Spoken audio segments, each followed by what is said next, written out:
Oke guys, kembali lagi di channel YouTube aku. Jadi kali ini aku mau bahas partai dari Garry Kasparov versus Boris Gelfand ya. Tapi sebelum ke partainya, alangkah baiknya kalian subscribe terlebih dahulu biar gak ketinggalan video-video dari aku. Oke, langsung aja ke partainya. Di sini Garry Kasparov memegang buah putih ya. Dan Boris Gelfand memegang buah hitam.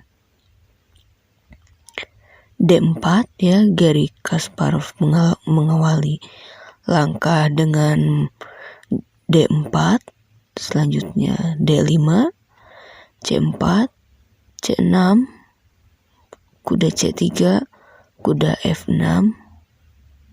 Ya, ini adalah variasi Queen's Gambit decline ya, atau gambit menteri ditolak.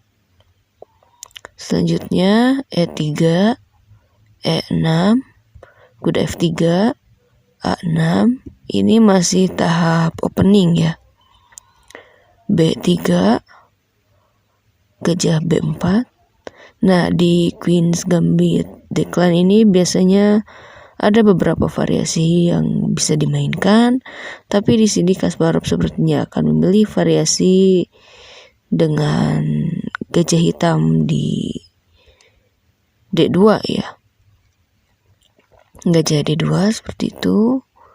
Kuda B ke D7, gajah D3, rokade. Nah, ini adalah opening gambit menteri ditolak ya, atau Queen's Gambit decline. Selanjutnya langkah hitam yaitu gajah mundur ke D6.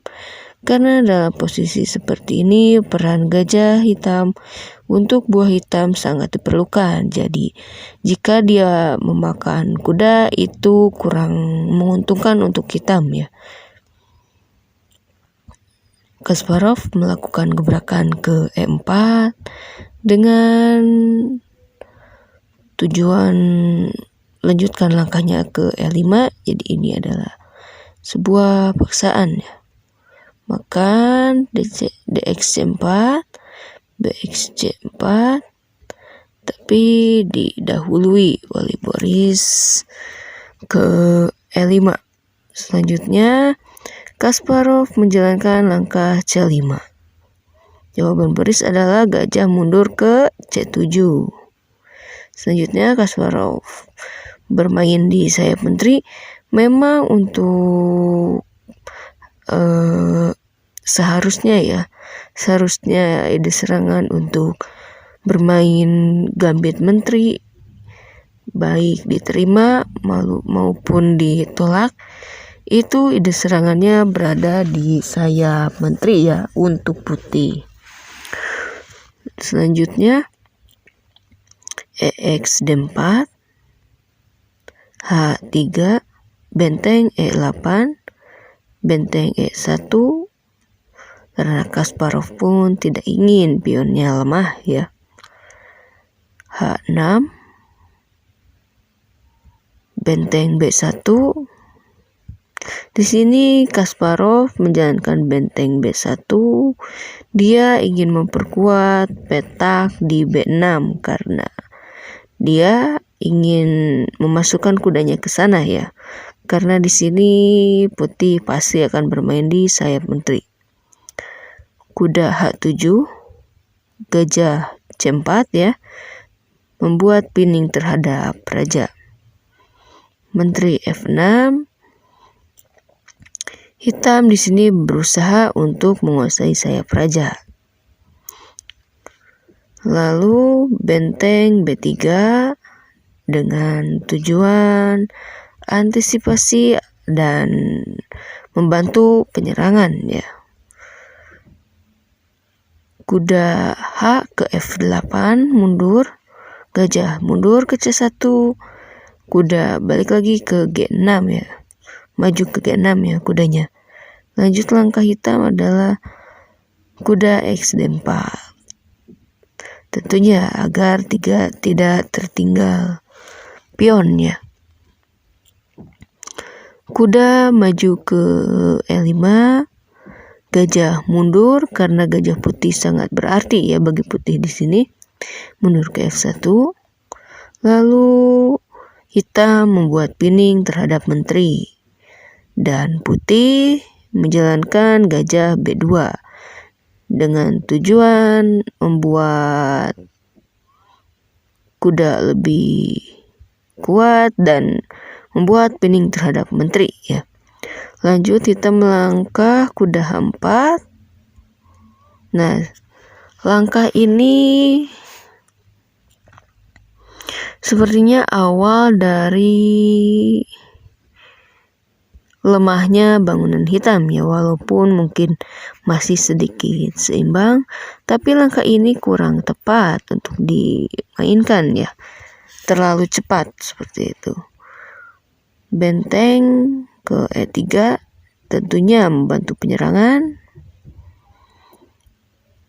Queens G5 ya, atau menteri ke G5. Lalu Kasparov mengusir kuda dengan melangkahkan G3. Kuda mundur di sini. Menteri maju ke C2 ya. Selanjutnya dia menggebrak dengan H5. Kasparov membuat pertahanan yang kokoh dengan cara memajukan gajah ke G2. Maksud saya Boris maju ke H4 untuk menyerang pertahanan raja. Tetapi sini menurut saya pertahanan raja Kasparov cukup kokoh ya. F4. Ini adalah gebrakan pertama dari putih yang bisa membuat putih sedikit lebih unggul ya, yaitu menggarpu kuda dan menteri. Di sini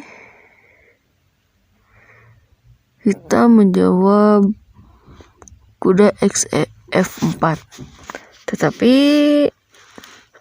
ini adalah lagi-lagi menambah presentasi kekalahan untuk hitam ya.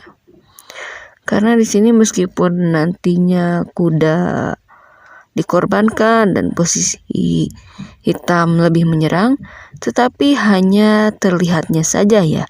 Pada kenyataannya posisinya lemah, tapi terlihat seperti apa ya namanya? Terlihat seperti menyerang gitu, padahal tidak. Makan ini semakin menambah kekalahan ya. Mungkin tidak ada jawaban yang lebih baik ya kalau udah digarpu seperti itu. Tapi sedikit lebih baik jika menteri bergeser saja tadi ya.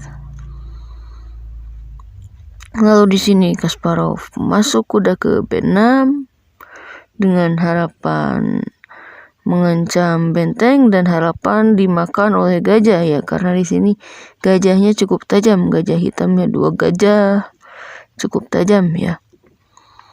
Lalu di sini hitam lagi-lagi melakukan kesalahan ya. Memang terlihat seperti menyerang seperti itu, tetapi sebetulnya posisi putih, pertahanan putih ini sangat kokoh sekali ya. Tentu saja dikasih ya dimakan saja karena gratis. Lalu dimakan lagi oleh gajah.